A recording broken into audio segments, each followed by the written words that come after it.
Hi, everyone. I'm Elizabeth Cantey, and this is episode 1 of Living Enlightened Every Day. I've been doing videos for a while now, but I thought I would formalize it and create a video podcast. It is available as audio only, so you can look for it at your favorite podcasting outlets, the Living Enlightened podcast. Either way, let's live enlightened, shall we?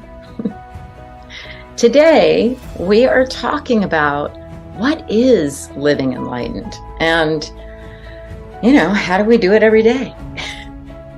If you like this, make sure you hit like and subscribe and, share it with a friend.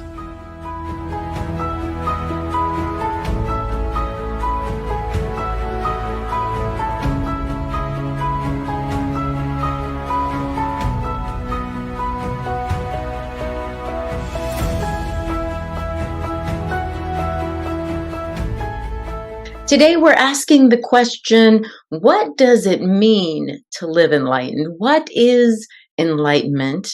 How do we do it? All those things. And of course, we're going to be exploring these subjects and more in future episodes. But today, we're going to talk about, really how this began for me, how this living enlightened and, the book came about. The easy answer for me, living enlightened, means to love your life and live your passion, right? Every minute of every day, regardless of how life out there is showing up for you. So it means really to be right where you are, doing exactly what you are doing, being with whoever you're with, and seeing the good or seeing God in it.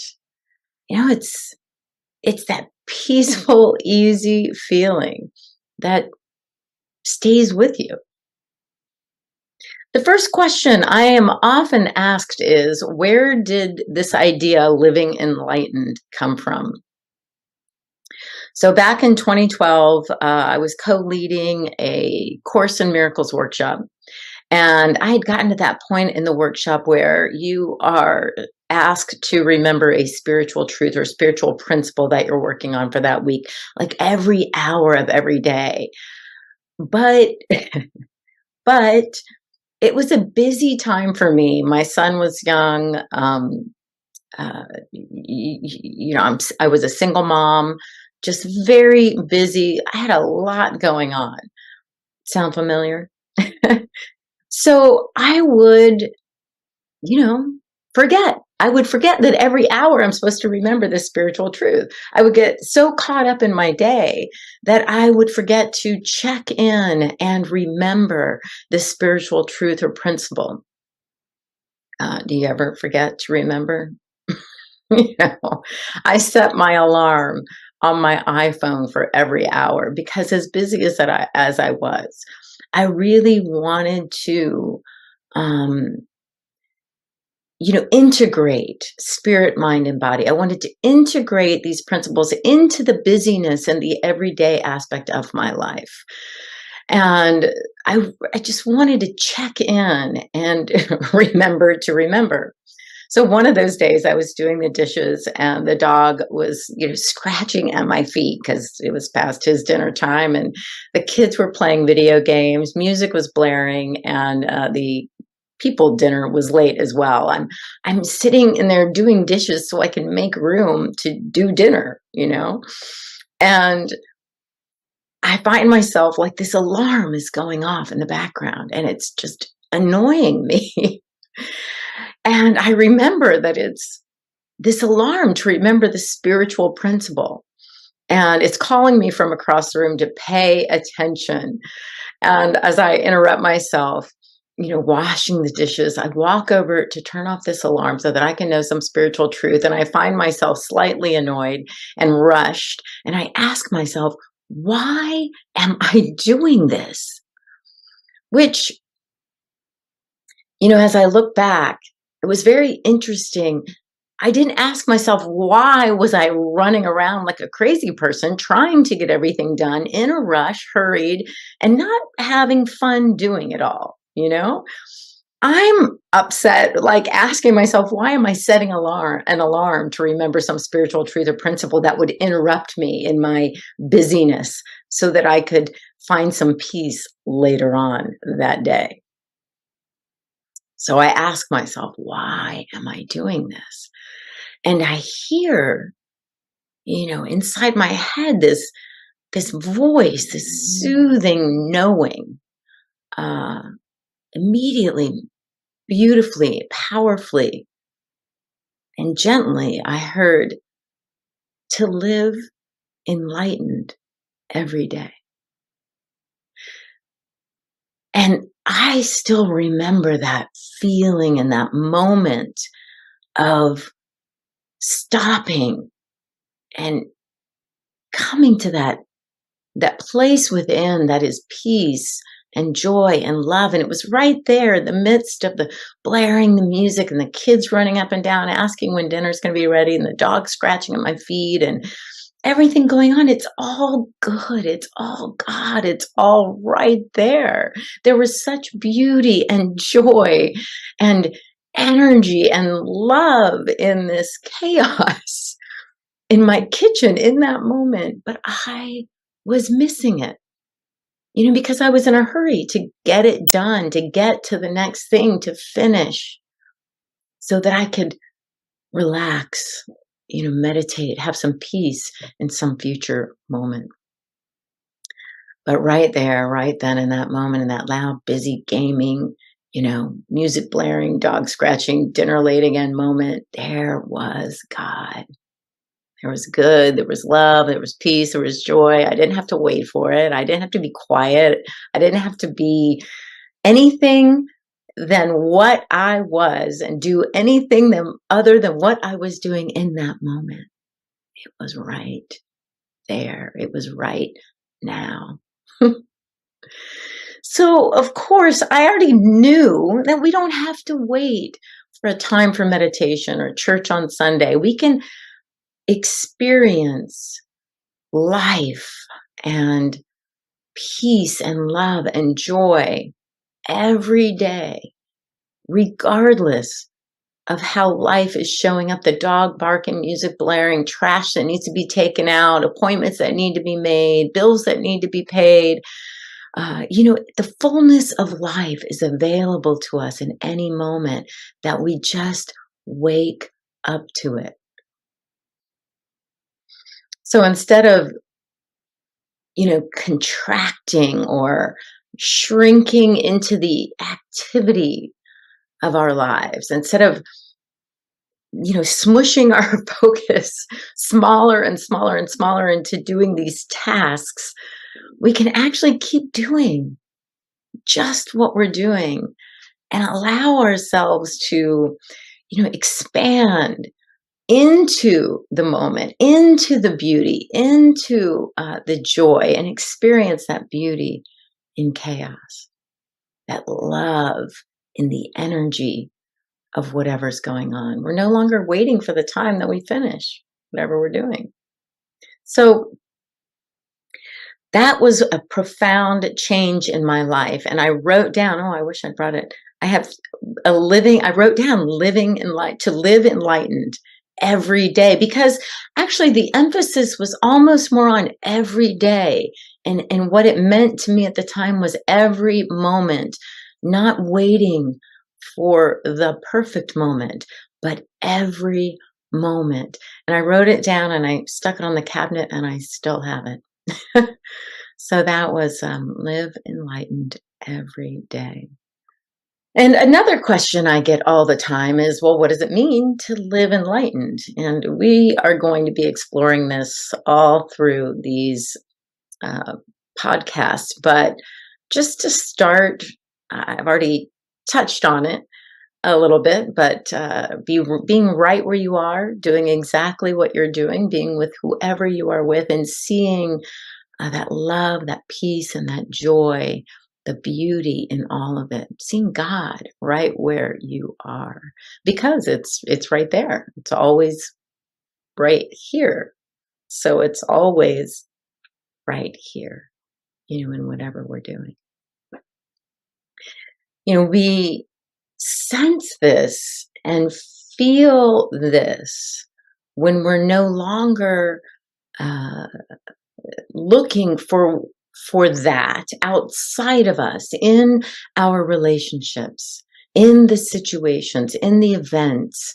Um, when we stop looking for those things to make us happy or to bring us peace, instead we sense and we know that that peace is within us, the peace that passes all understanding.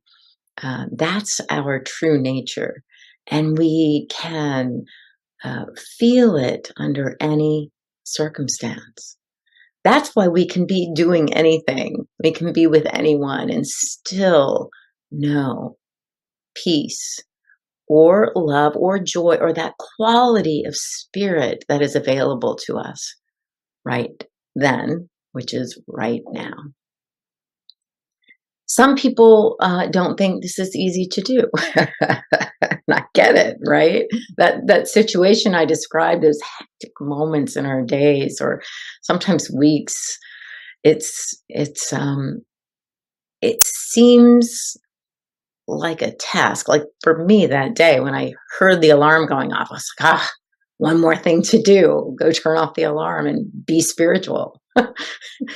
But it's it's so worth it, right? To be at peace all the time, no matter what.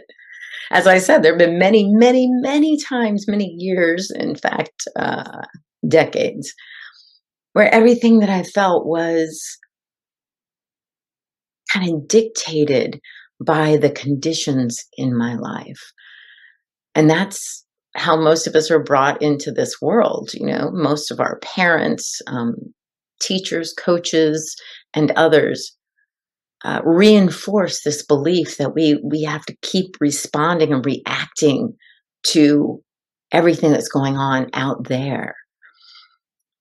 And as difficult as it is to kind of retrain the body and the mind, the thoughts, to turn within and to see and know and experience the truth of our being, which is peace and love and joy, it's so much more difficult to be subject to the outside conditioning of the world. We're always subject to what everyone else is doing or thinking or saying, or what's on the news or what's in social media. It's like we're like a soccer ball being kicked about, reacting to everything around us instead of just turning within, being still, and knowing the peace that is always available. And once we're in alignment with our true being, our true nature. It feels like we can, just breathe. Like we just walked into a sauna. Like your whole body just relaxes, and we think, "Oh, this is peace. This is relaxing. This is my mind relaxing its focus on and attention on everything out there. And instead I'm just resting. I'm just resting in here, in myself. Self with a capital S. Every moment that we take during the day in which we become aware, sometimes it's being aware of the breath. Sometimes it's being aware of just silence or stillness. Of course, sometimes it's in nature, that beauty of a flower blooming, or the dog right in front of us, or the children laughing. It's just that, an enlightened moment. And that's all there is to it. That's the shocking truth about enlightenment. It's revealing our true nature and allowing that to shine through every experience, every relationship, every situation, every activity. We'll talk a lot more about this, I'm sure. So, next common question I get often is, what do the enlightened know or experience? Well, when we understand our true nature, I've already touched on it a few times, the essential essence of our being, that which can never be taken away, it's within us, it's who we are, then we experience that joy and that peace and the flow of life that I just talked about. We're going to talk about how we come to understand our true nature in the next few episodes. But for now, I just want to say that the enlightened experience a great sense of peace or joy or clarity or flow. We can call it ease or grace. It can have a different quality or a different name depending on our personality, right?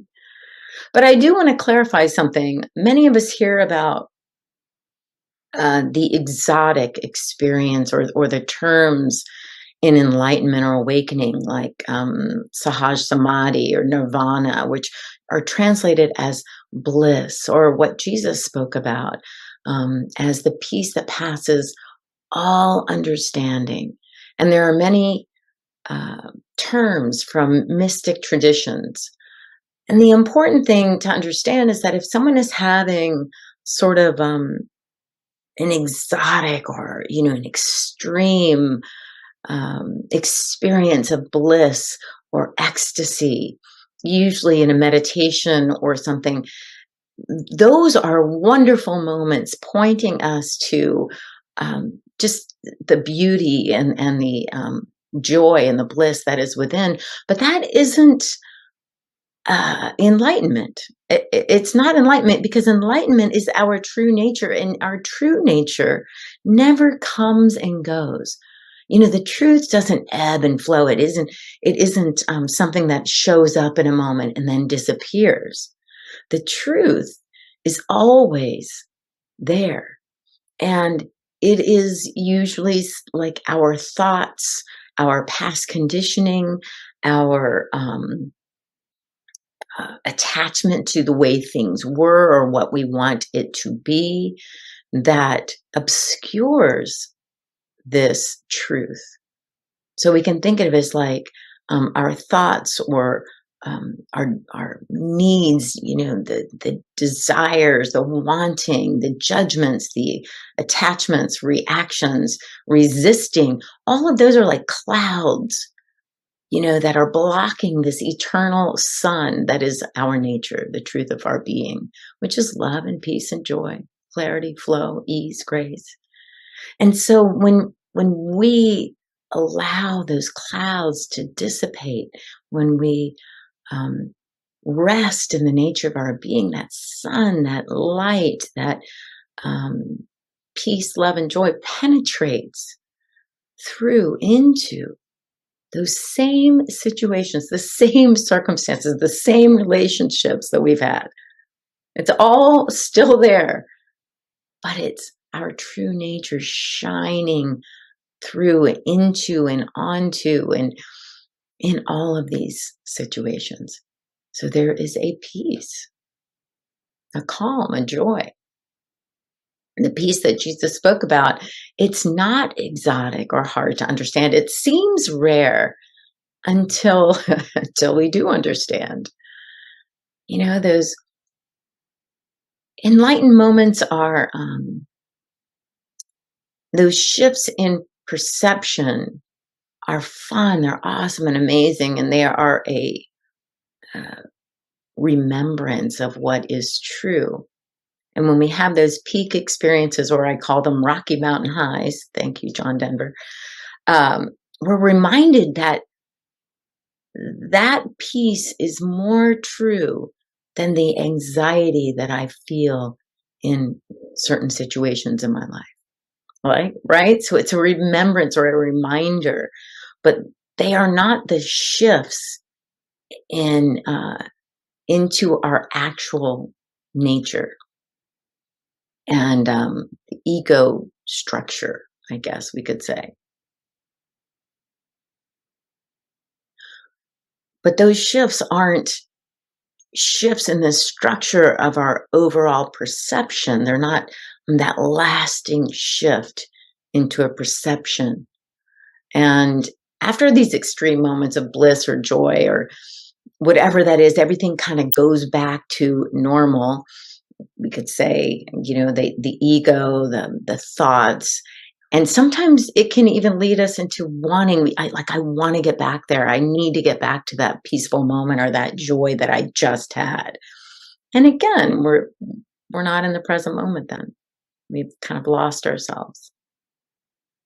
When we look for peace or joy or harmony in our outside circumstances, when we look for love to come from our relationships, or when we look for fulfillment to come from our job, or when we look for peace after we've worked hard all day, it's kind of hard to come by in the outside circumstances of our lives because it's passing. Those things are always changing. What is ever the same is the truth of our being, our nature, who and what we are, the peace that is within, the joy and the love that we actually are.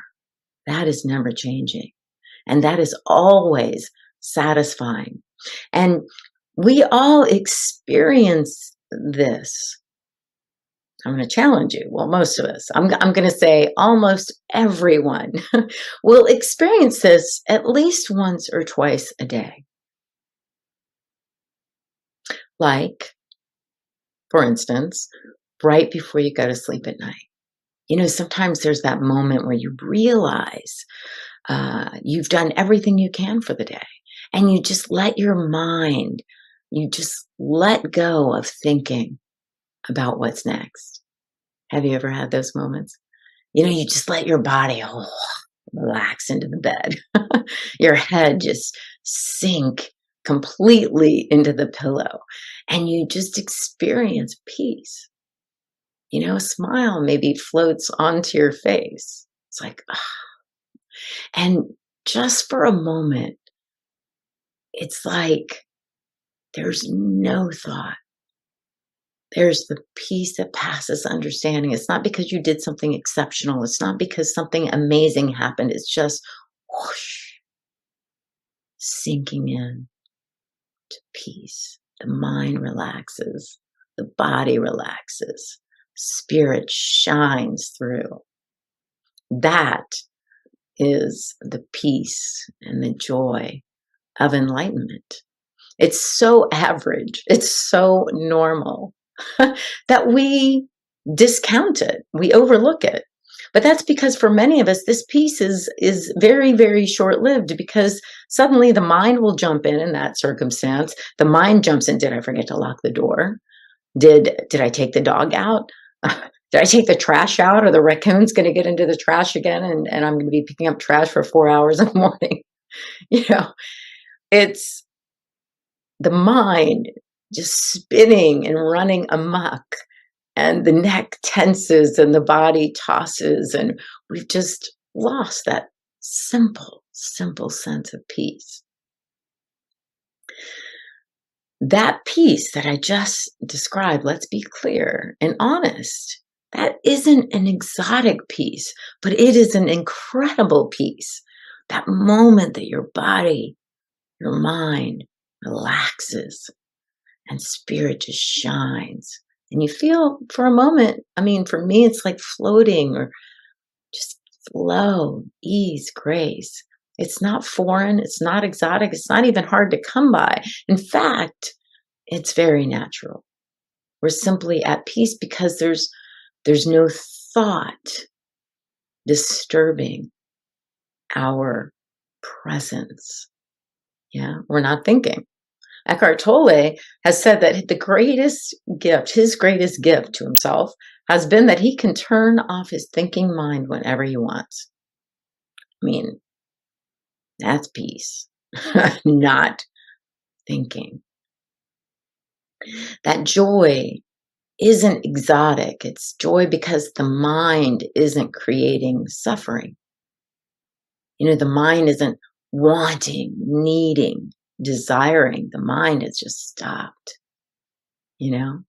stopped complaining. It stopped the negativity. It's such a simple joy when you watch the sunrise and there's no thought. It's like, wow. I mean, it is. Come on, it's mind blowing. You know that feeling, right? Rocky Mountain High, staring into a fire, child's face, or puppies playing. Something about it. We are just at one, mind, body, and spirit shining through it all. And we'll talk a lot more about this. And I talk about it in my book, Living Enlightened, the joy of integrating spirit, mind, and body. And there's another moment. Usually most people have it right when they wake up in the morning, when the mind hasn't quite latched on to everything that we need to do for the day. It's that moment where you are breathing. Maybe there's light streaming in, or maybe there's a familiar sound, or maybe it's just the sound of your own breathing. But before the mind kicks in, it's, you know, if you've programmed the coffee machine, you're smelling that coffee and you just think, life is good. Again, nothing exotic, but there's nothing better than that moment of joy or peace. There's this joyful anticipation for the next breath, right? So not exotic, not unusual, but so normal, in fact, that we overlook it. And most of us have those moments all throughout the day. After we complete a task, after we load up the car to take the kids to the beach, whatever it is, there's that moment of, so simple. We can do it all the time. And that's what we call living enlightened. So that brings me to another question. How do you live enlightened every day? What do you do to live enlightened every day? What practices do you do? So we get this all the time. And exploring spirituality with an open mind led me to the practice of meditation. Bringing the practice of meditation into every aspect of my life changed my life completely. It creates, for me, meditation in its many forms. We'll definitely be exploring that because people think of meditation as very specific. You know, some people think it's a mantra meditation, or it's a chanting, or it's a this, or it's a walking meditation. There's so many.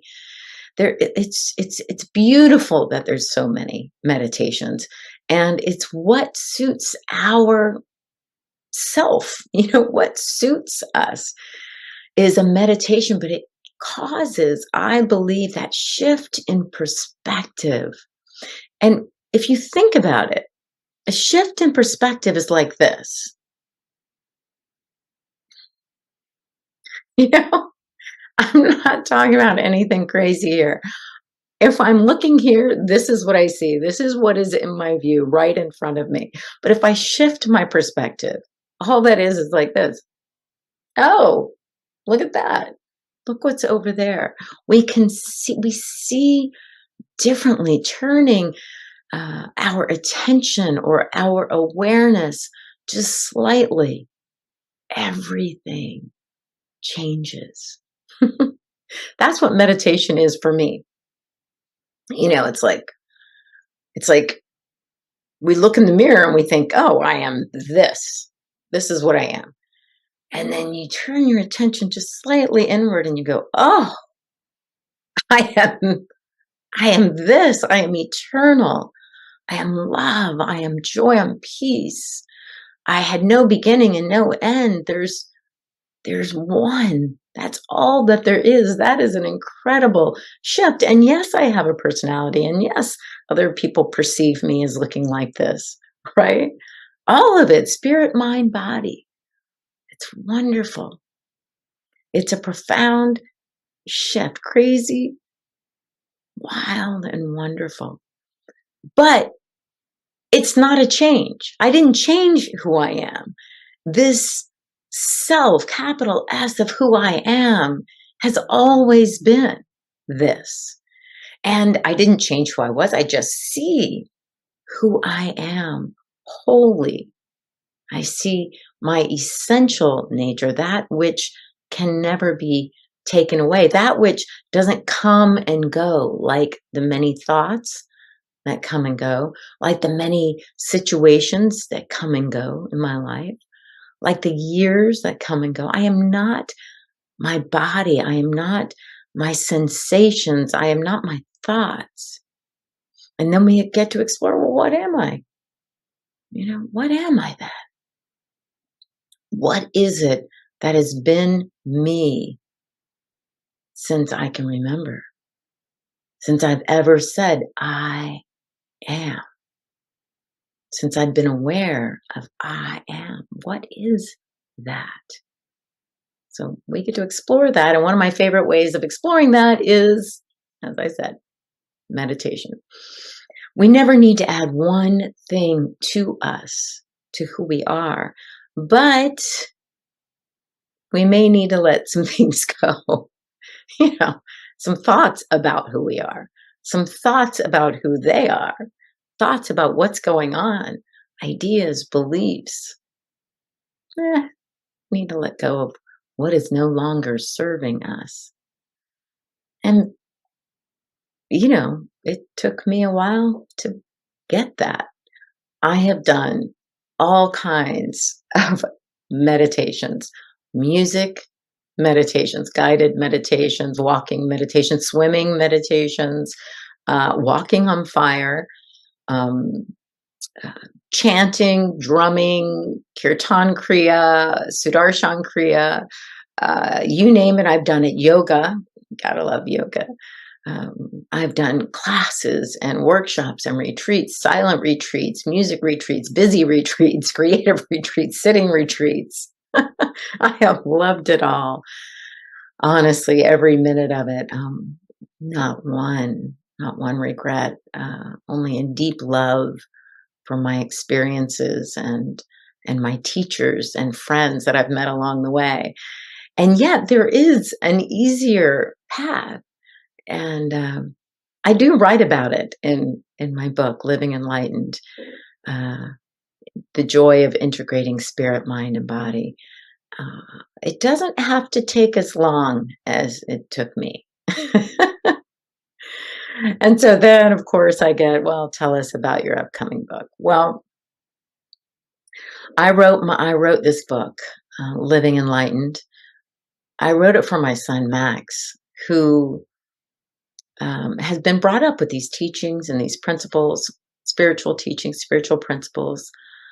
And he went through a really rough time in high school and some difficult experiences, and was diagnosed with severe depression, with psychotic tendencies. Words like bipolar and schizophrenia and different things we went through a lot.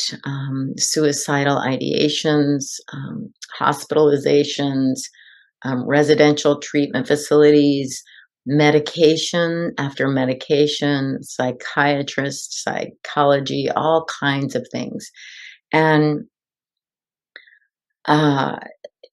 living enlightened while all that is going on with the one you love the most, your child. It grounds you into what is real, this essential truth, this essential nature. And yet, if it also grounded me and him in body and mind, in time and space, and exactly what we needed to do, where we were, and what was happening. There was an intense integration of spirit, mind, and body.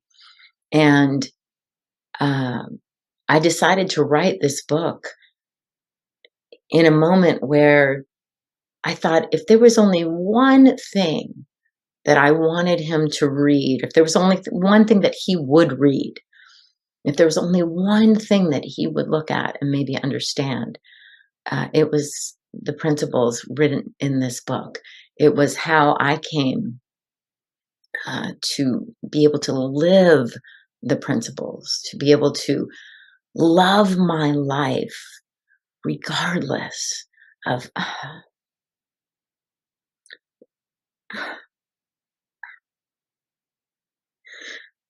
of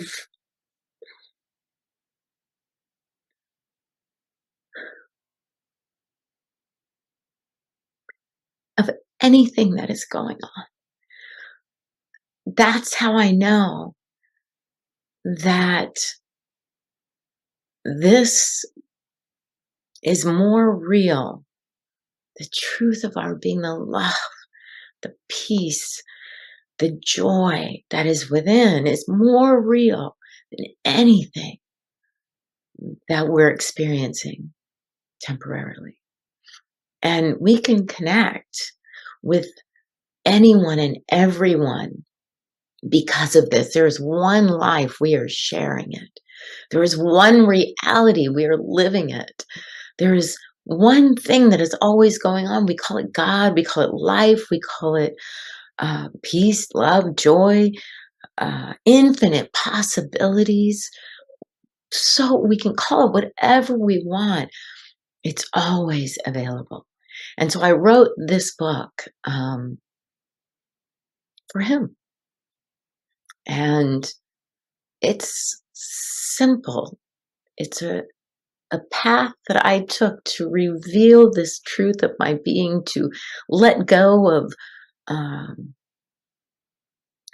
the thoughts that I had, the beliefs, which are just thoughts that you think over and over again, the beliefs that I had held to be true, the ideas that I had kind of latched onto, the past conditioning that were my parents' beliefs or my parents' parents' beliefs, and how those were broken down in my life. And I could just let them go, like shedding my skin, like dropping my cloak, dropping something I do not need anymore. And what is revealed is this light, this lightness of being that shines through, the most extreme of circumstances. And we'll talk about those. We'll talk about, I've been diagnosed with cancer twice. We'll talk about overcoming and things like that in future episodes. But for now, we'll just leave it with that's why I wrote the book for my son. And he is so happy and so healthy right now.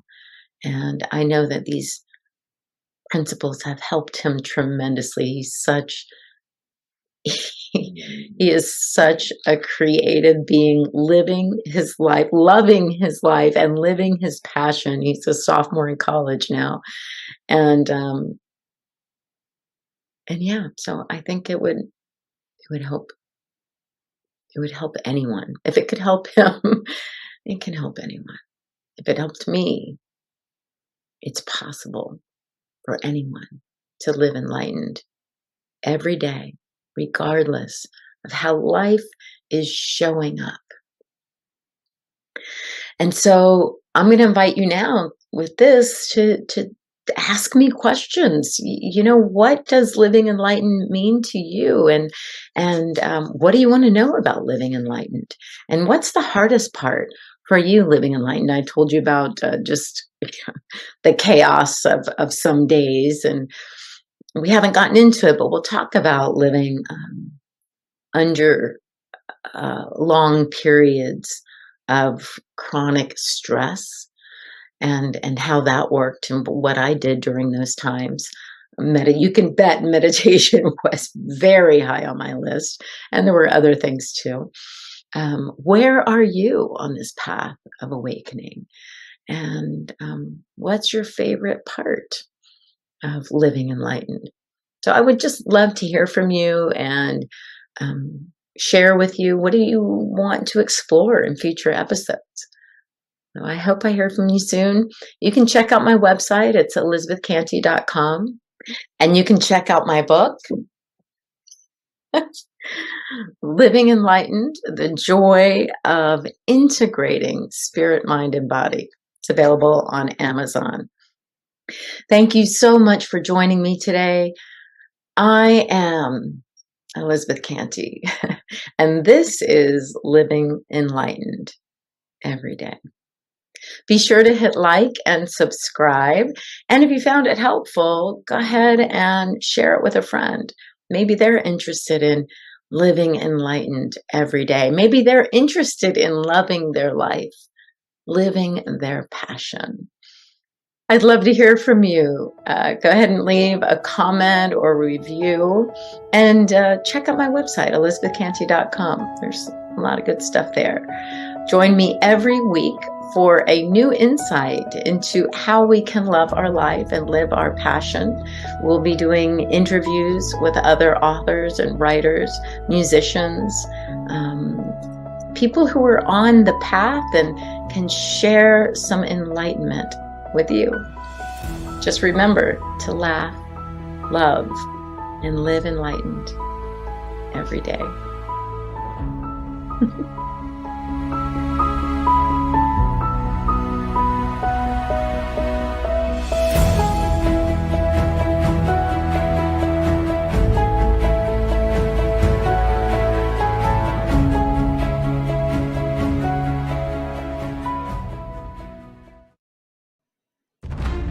Thanks for watching. Join us again next Tuesday at 7 a.m. Mountain Time for Living Enlightened with Elizabeth Cantey.